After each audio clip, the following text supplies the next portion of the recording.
I was doing a webinar earlier on in terms of helping people to get over the fear of public speaking.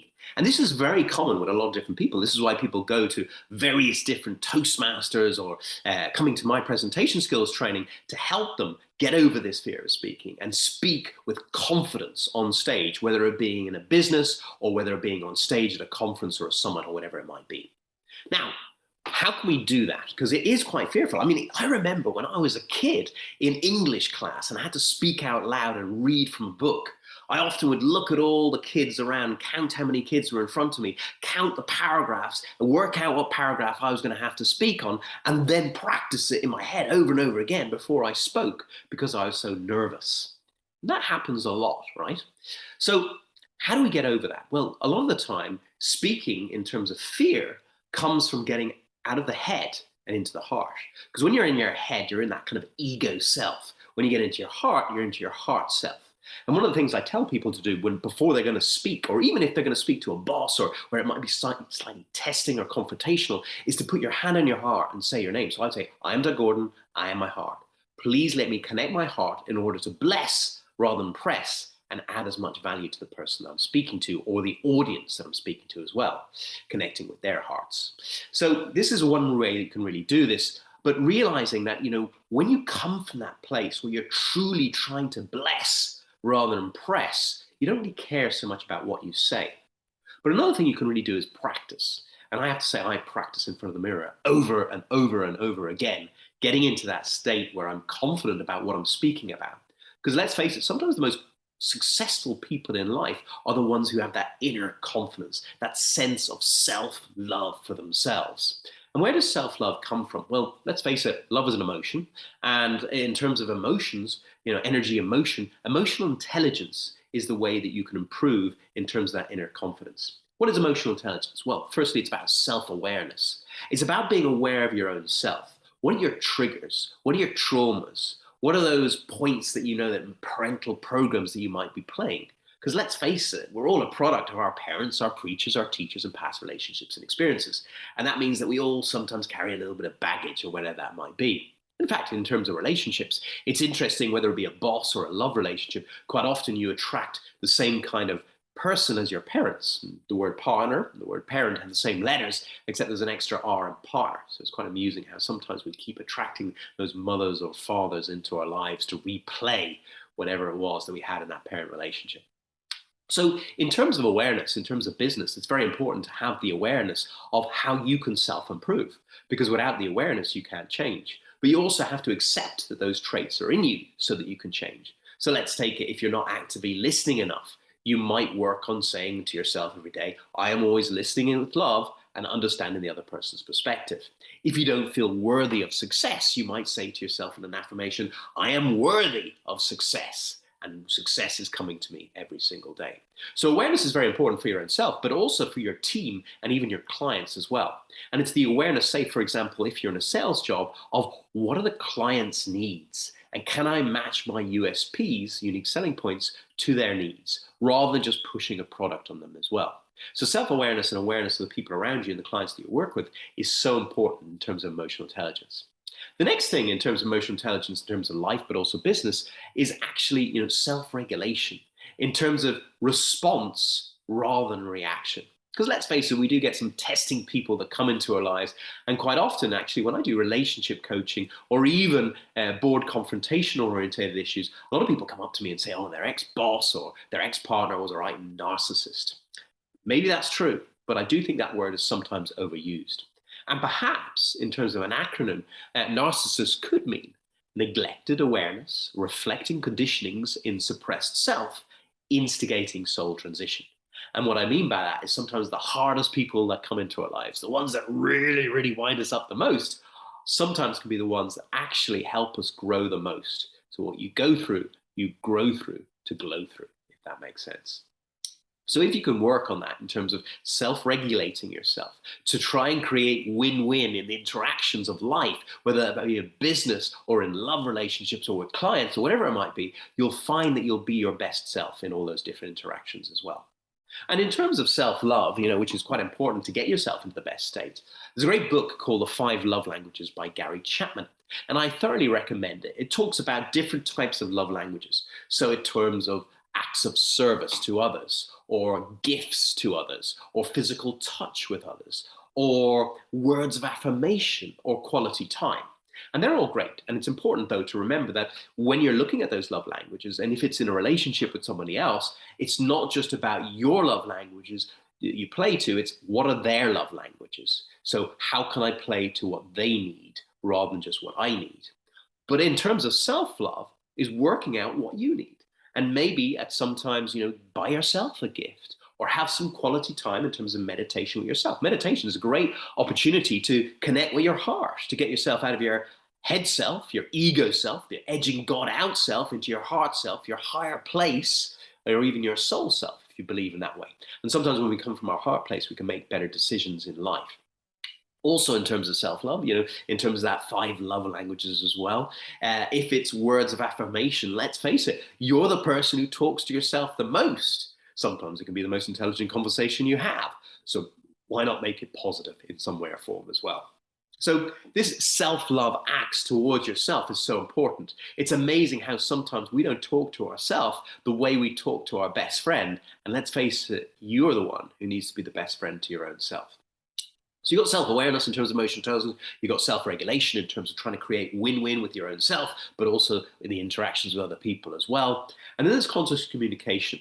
And conscious communication is so important so that you consciously communicate energetically words that come out of your mouth to create what you want in life rather than what you don't want. It's incredible how quite often I've heard that the sentences we say can sometimes be the sentences that we condemn ourselves and others to. And what I mean by that is, sometimes you can voice things energetically that can create things that you don't want in your life. So be very conscious about the words that you come out. Be very conscious about how you can uplift other people around you rather than putting them down.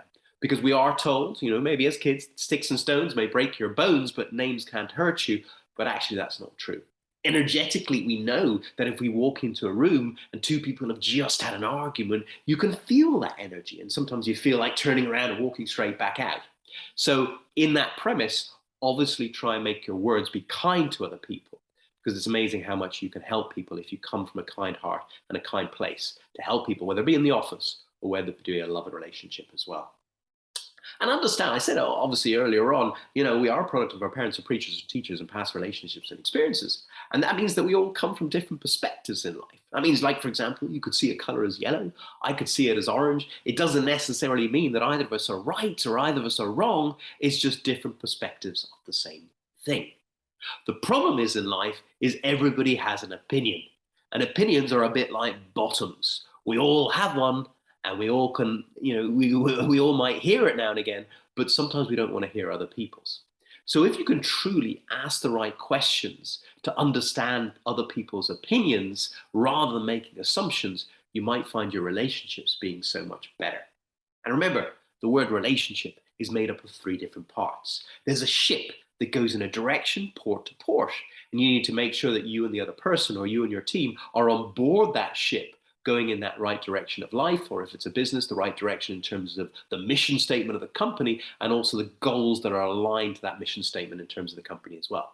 How do we do that? You've got the ship part of the relationship. You've also got the relay part of the word relationship, and that's relaying in terms of conscious communication and active listening. What are your shuns? What are your conditions? What are your expectations? What are your needs and your values? And can you understand, the other persons as well, so that you can make sure that you're both on board that ship, traveling in the right direction of life or that business or whatever it might be as well. But that's not always easy, right? Let's face it, sometimes we have certain things that happen in our life that aren't the easiest. And sometimes relationships can be a bit demanding. And what we need to understand is that I believe that the hardships in life are there to help you to learn, to grow, to evolve, to become better versions of yourself. And that's where emotional intelligence comes in as well. And the last part, which is about being able to motivate yourself into the best possible state. And how can we motivate ourselves? Or, in fact, how can we inspire ourselves? Because the word motivation comes from the word motive, which is a reason which is outside of you, whereas the word inspiration comes from the word in spirit, which means it comes from inside of you and goes back to that place of love. And if you can have love for what you do, love for the people that you work with, and love for the clients you serve, you can have lots of vibrant energy. And when you optimize your energy, you can optimize your performance in anything. So how can we get into that inspirational state? Because quite often, let's face it, you're in that job that you don't really enjoy, and the alarm goes off in the morning, and you have to drag yourself out of bed, drag yourself into the office, and you sit there looking at the screen all day going, what the bleep am I doing here? And yeah, I'm sure you've had the same circumstance where you might have only had 3 hours sleep because you're maybe packing to go on holiday or something like that. And yet, the alarm goes off at 6 a.m. and you spring out of bed, you spring into a taxi, you spring into an airplane, and you spring into the swimming pool at the other end with loads of energy despite having those 3 hours sleep. Why is that? Because you're aligned to something you love doing. So if you can get that sense of love and purpose for what you do, it's amazing how much more energy you have. And as I said, the hardships in life can sometimes be there to help you to learn to grow, to evolve, become better versions of yourself. And maybe, just maybe, if you're going through a hard time in life, maybe pat yourself on the back. Because maybe you played this game of life so often that maybe you're putting yourself up to a higher level, like a PlayStation game, to see if you can still get through all this crap, come out the other side, and then turn your mess into a message and give it meaning to help other people in some way or form. And in my viewpoint, that's a good purpose in life, helping other people from the experiences that you have so that they can go through them in an easier fashion. Not a bad way to live. Or, if you're looking for a new job or you're looking for a new passion, why not write down 5 things you love doing, 5 things you're good at doing, or 5 things you can add value to people in some way or form. See if there's a match, go out there and do it. You'll never work a day because you're doing something that you truly, truly love. Or the last thing to do is if you can't move job, why not have a look at the energetics of what you do in your job now and see how it adds value to someone in some way or form. So as an example, I used to be in the investment world, and while I was in the investment world, one of the guys that was working for me was an IT guy. And he came out to me and he said, Doug, I'm fed up. He said, every day people just ring me up with their IT-orientated computer problems. He said, all I'm doing is fixing computers every single day. I don't feel like I've got a purpose. I don't feel I've got a sense of meaning. I'm fed up. And I said to him, why not reframe what we're doing? We're an investment management company where we're helping that granny or grandpa give more to their children, give more to their grandchildren, retire younger, buy a better retirement home, or maybe even stock up in Viagra if they're into that kind of thing. Who knows? So every single time you solve one of those IT-oriented issues, you're enabling us, to do better online research, do better online deals, better online valuations, and give a better end result to that end granny or grandpa. So when you understand that what you're doing, whatever it is in your job, whatever the task you're doing, and how it interlinks to helping someone, it'll give you a sense of vitality and purpose every single day. And remember, as I said, what we go through, we grow through to glow through. And in terms of glowing through, I have an acronym, which is GLEAM. Gleam your light. Get into the best energetic state in terms of gleaming your light. And G starts with gratitude. And people talk about gratitude all the time. And the question is, why is gratitude so important? Well, let's face it, I've got 2 children. And if I give them a present and they're not grateful, I don't feel like giving them anything else. So why would the universe or even your own subconscious make you feel worthy to receive anything else if you're not grateful for even the small things that you've created in your own life already up to now? So be truly grateful for the house you live in, the people you have in your life, your friends, your family, whatever it might be, even the small things, the food you eat, and you'll open yourself up to receive more as well.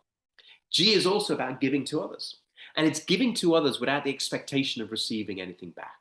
I can tell you now, in terms of self-love, they talk about all this pampering and all that kind of stuff. Well, if you go out and give to a load of people with maybe mental wellness issues or problems in their life, maybe homeless people, you'll come back and you'll look at the mirror at the end of the day and look at yourself and go, you know what? I'm a pretty good person. I love you. So go out there and give to others. It's one of the greatest gifts you can give to yourself. Also, L. L is for learning to let go of those energies such as anger, resentment, lack of forgiveness, and guilt. It's amazing because they make you focus on the past, the problems of the past, rather than the fabulous future that you could be having. And if you have these held onto inside you, it's almost like when the river flows. It's a beautiful, glowing energy from that water. But when it gets caught on the side, it goes a little bit stagnant. And that's so important to release those energies so that flow comes back in so you can focus on the fabulous future rather than the problems of the past. You cannot create something positive when you're still in that energy of the problem. Also, L is for learning, as I said, the hardships in there. Hardships in life are there to help you to learn, to grow, to evolve, to become better versions of yourself and turn that mess into a message and give it meaning and help others in some way or form.